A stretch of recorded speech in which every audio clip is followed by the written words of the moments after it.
নমস্কাৰ, আপোনালোকক স্বাগতম জনাইছোঁ মোৰ অন্য এটা ভিডিঅ'লৈ। ভিডিঅ'টো আজি বহুত দুখো লাগিব আৰু হয়তো খং উঠিব। কাৰণ এই কথাষাৰ কেলৈ ক'লোঁ, খং উঠাৰ কথাষাৰ মই কিয় ক'লোঁ গম পাইছেনে?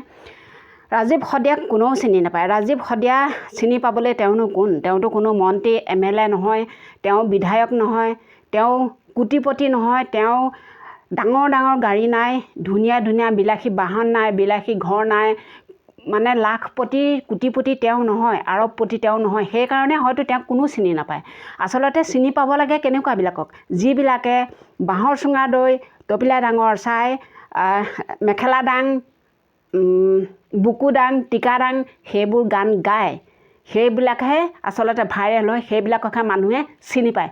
কিন্তু যোন মানুহে জাতিটোৰ কাৰণে, ৰাইজৰ কাৰণে উঠি পৰি লাগে, তেওঁ গান গায় ৰাইজৰ কাৰণে, কিন্তু সেই মানুহজনক কোনো মানুহে চিনি নাপায়।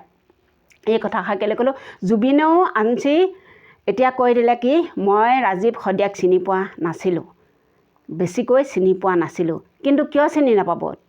তেওঁ কৈছে যে তেওঁ জাতিৰ বাবে গান গাইছিলে। তেওঁ জাতিৰ বাবে কেইটা গান গাইছিলে আৰু জাতিৰ বাবে গোৱা গানকেইটা কিমান মানুহে জানে। কিন্তু ৰাজীৱ শদিয়াই যিখিনি গান গাইছিলে গোটেই জাতিটোৰ কাৰণে, গোটেই ৰাইজৰ কাৰণে, কা আন্দোলনত তেওঁ যিমান সহায় কৰিছিল, সেই সকলোখিনি কথাই অখিল গগৈ ডাঙৰীয়া দেৱৰ মুখেৰে আপোনালোকে শুনিছে। কিন্তু অখিল গগৈ ডাঙৰীয়া দেৱে যেনেকৈ তেওঁক সহায় কৰিবলৈ, তেওঁ ঘৰ পাইছেগৈ, তেওঁ পৰিয়ালটোক সহায় কৰিবলৈ গৈছে, ঠিক তেনেদৰে যদি হিমন্ত বিশ্ব শৰ্মা ডাঙৰীয়া দেৱেও অকণমান যদি সহায় কৰিলেহেঁতেন, দুষাৰমান যদি কথা ক'লেহেঁতেন, হয়তো সেই পৰিয়ালটোৱে বহুত ভাল পালেহেঁতেন, ভাল লাগিলেহেঁতেন। অসমৰ ৰাইজেও বা শদিয়া ৰাইজেও বহুত ভাল পালেহেঁতেন। মানুহ এজন ভাইৰেল কৰিবলৈ ইমানখিনি জাতিৰ কাৰণে গান গোৱা স্বত্তেও তেওঁক আজি, তেওঁৰ দৰে বহুত শিল্পী আছে অসমত, সেই শিল্পীসকলে তেওঁক চিনি নাপাওঁ বুলি ক'লে কিমান লাজৰ বিষয় আপোনালোকে ভাবকচোন। শিল্পী এজনক আন শিল্পীকেইজনে কিন্তু চিনি নাপায়। এইবোৰ লাজৰ বিষয় নহয়নে বাৰু? নিশ্চয় লাজৰ বিষয়, আমাৰ কাৰণে লাজৰ বিষয়। আপুনি মোক যদি চিনি নাপাওঁ বুলি কয়, কাৰণ একেটা অফিচতে যেতিয়া মানুহে চাকৰি কৰে, অফিচৰ তলৰ অফিচাৰজনক, তলৰ মানুহখিনিক যদি অফিচাৰজনে চিনি নাপাওঁ বুলি কয়, তেনেহ'লে আপোনাৰ কেনেকুৱা লাগিব? তেওঁলোক একেই শিল্পী, কিন্তু এওঁ হ'ল গাঁৱৰ কাৰণে গাঁৱত থাকে। শদিয়া এখন ভিতৰুৱা গাঁৱত ৰাজীৱ শদিয়া থাকে, তেওঁ তাত নিজৰ ঘৰত থাকে। গতিকে সেইবাবে হয়তো ৰাজীৱ শদিয়াক যিখিনি মানুহে চেলিব্ৰিটি হৈ গ'ল, গান গাই গাই ভাইৰেল হৈ গ'ল, গুৱাহাটী চহৰত থাকে, মহানগৰীত থাকে, সেই মানুহখিনিয়ে কিয় চিনি পাব? কেনেকৈ চিনি পাব ৰাজীৱ শদিয়াক? যদি তেওঁ গানবিলাক মানুহে ভাইৰেল কৰিলেহেঁতেন বা মেডিয়াই গৈ কেতিয়াবা তেওঁৰ গানসমূহ যদি বাতৰিয়ে প্ৰচাৰ কৰিলেহেঁতেন, হয়তো তেতিয়া ৰাজীৱ শদিয়া এইবিলাক শিল্পীৰ দৰেও ভাইৰেল হৈ থাকিলেহেঁতেন, সকলোৱে তেওঁক চিনি পালেহেঁতেন। তেওঁক চিনাকি দিয়াত মেডিয়াসকলেও কিছু গাফিলতি কিন্তু কৰিছিল, নাই কৰা বুলি ক'ব নোৱাৰি। গতিকে চাওক, আজিকালি অকণমান চুৰ হ'ল, এটা চুৰ হওক বা এজনী ছোৱালীক ক'ৰবাত কিবা এটা হওক, অঘটন হওক বা পৰকীয়া প্ৰেম হওক, সেইখিনি মেডিয়াই বাতৰি প্ৰচাৰ কৰিবলৈ দৌৰি যায়। কিন্তু এনেকুৱা এজন ভাল শিল্পী, ৰাইজৰ কাৰণে গান গোৱা এজন শিল্পী, ইমান ধুনীয়া তেওঁৰ কণ্ঠ, ইমানেই ভাল মানুহজন আছিল, কিন্তু তেওঁক কোনো আজিলৈকে তেনেকুৱা বাতৰিত আমি দেখা নাপালোঁ। সেইকাৰণে কিছুমান কথাত বেয়া লাগিছে। আজি হঠাতে এটা বাতৰি পালোঁ, বাতৰিটো জুবিন দায়ে কৈছে ৰাজীৱ শদিয়াক তেওঁ বেছিকৈ চিনি পোৱা নাছিল, আৰু সেইবাবে কৈছোঁ চিনিনো পাব ক'ত? আচলতে চিনি পাবলৈ হ'লে এনেকুৱা কিছুমান গান গাব লাগিব, যিবোৰ গান মানুহে নিজৰ পৰিয়ালৰ লগত, নিজৰ সন্তানৰ লগত, মাক বাপেকৰ লগত শুনিব নোৱাৰে। সেইবোৰ গান গালেহে গায়ক ভাইৰেল হ'ব, নহ'লে গায়ক ভাইৰেল কেতিয়াও নহয়। আৰু কাৰোবাক পেংলাই কৰিব লাগিব, হয়তো কাৰোবাক মিমিক্ৰি কৰিব লাগিব, তেনেকুৱা ধৰণৰ সৰু সৰু কিছুমান মানুহ কিন্তু ভাইৰেল হৈ যায়, বাতৰি একদম পূৰা প্ৰচাৰ হৈ যায়। কিন্তু ৰাজীৱ শদিয়াক কোনো প্ৰচাৰ নকৰিলে, সেইবাবে হয়তো তেওঁ এখন ভিতৰুৱা গাঁৱতেই একেদৰেই সোমাই থাকিলে, আৰু অৱশেষত তেওঁ বিদেশলৈ গুচি গ'ল তেওঁৰ আত্মা। গতিকে এতিয়াহে তেওঁক মানুহে চিনি পাইছে, অজস্ৰজনে চিনি পাইছে ৰাজীৱ শদিয়া কোন আছিল আৰু কাৰ বাবে তেওঁ গান কৰিছিল। এইখিনি কথা এতিয়াহে অসমৰ ৰাইজে শদিয়াৰ ৰাইজে গম পাইছে। সেই কথাবিলাকত আচলতে বেয়া লাগিছে। চাওকচোন আজি এই কেইটামান গান ইমান ভাইৰেল হৈছে, কিন্তু সেই গানকেইটাৰ অৰ্থ কি আছে?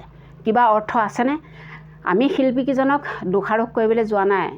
গান লিখাজনে লিখিছে আৰু শিল্পীসকলে গাইছে। গতিকে লিখাজন বা কেনেকুৱা, সেই শব্দবোৰ গানত ব্যৱহাৰ কৰিব লাগে নে নালাগে, যিজন শিল্পীয়ে সেই গানটো গাইছে, সুৰ দিছে, কণ্ঠ দিছে, সেইজনেও আচলতে ভাবি চিন্তি চাব লাগে। কিন্তু ৰাজীৱ শদিয়াৰ কণ্ঠত যিবোৰ গান গাইছিল শুনিছোঁ, আৰু আমি শুনিও থাকোঁ তেনেকুৱা কিছুমান গান আজি পৰ্যন্ত, কিন্তু সেই গানবিলাকত এনেকুৱা অশ্লীল ভাষা প্ৰয়োগ কৰি কিন্তু তেওঁ কোনো ধৰণৰ গান প্ৰচাৰ কৰা নাছিল। জুবিনে হওক, পাপনে হওক, অন্যান্য শিল্পীসকলে হওক, তেওঁৰ কাৰণে আজি এটোপালো হয়তো চকুলো টোকা নাই, কিন্তু নীল আকাশৰ কেতিয়াবা হয়তো তেওঁ লগ পাইছিল। সেইবাবে তেওঁ দুষাৰমান কথা মিডিয়াৰ আগত কৈছে। গতিকে চাওক, যোনে অকণমান চিনি পাইছিল তেওঁ দুষাৰমান তেওঁৰ বিষয়ে আগবঢ়াইছে। গতিকে আমি ভাবোঁ শিল্পী সমাজখনে তেওঁৰ বাবে অকণমান কিবা এটা হ'লেও মানৱীয়তাৰ খাতিৰত কৰিব পাৰিলেহেঁতেন। কিন্তু বহুত সংখ্যক শিল্পীয়ে আজি হয়তো ৰাজীৱ শদিয়া কোন আছিল গমেই নাপায়, নহয়নে বাৰু? চাওকচোন কিমান এটা লাজৰ বিষয়, নহয়নে? মোৰ কথাকেইটাত কেনেকুৱা লাগিল, বা মোৰ কথাত ক'ৰবাত ভুল হৈছে নেকি? যদি ভুল হৈছে ক্ষমা কৰিব বুলি আশা ৰাখিলোঁ। আচলতে কিছুমান বাতৰি চালে বহুত খং উঠে। মানুহে মানুহক চিনি নাপাওঁ বুলি যেতিয়া কৈ দিয়ে, এখন নিজৰ সমাজৰ মানুহ, ধৰক সৰু হ'লেও ডাঙৰ হ'লেও তেওঁ এজন শিল্পী, ভিতৰৰ এখন গাঁৱৰ পৰা গ'লেও বা ভিতৰৰ এখন গাঁৱত সোমাই থাকিও তেওঁ যিখিনি গান অসমৰ কাৰণে, ৰাইজৰ কাৰণে প্ৰচাৰ কৰিছে, সেই প্ৰচাৰ কৰিলে, সেই গানখিনি বহুত মানুহে আঁকোৱালি লৈছে, নোলোৱাকৈ থকা নাই। কিন্তু সেই গানবিলাকৰ গায়কজনক, লিখকজনক আচলতে তেওঁৰ নিচিনা শিল্পীখিনিয়ে চিনি নাপাওঁ বুলি কৈ দিছে। কিমান মানে দুখৰ বিষয় চাওক। কিন্তু এই বিষয়ে ভাল লাগিল কাক? অখিল গগৈ ডাঙৰীয়াদেৱক, সিংহল চালিহাক। আচলতে বীৰ লাচিত সেনাগৰী তাত হাজিৰ হৈছে আৰু তেওঁলোকৰ বহুত মন্তব্য আগবঢ়াইছে। সেইখিনি কিন্তু বহুত ভাল লাগিল।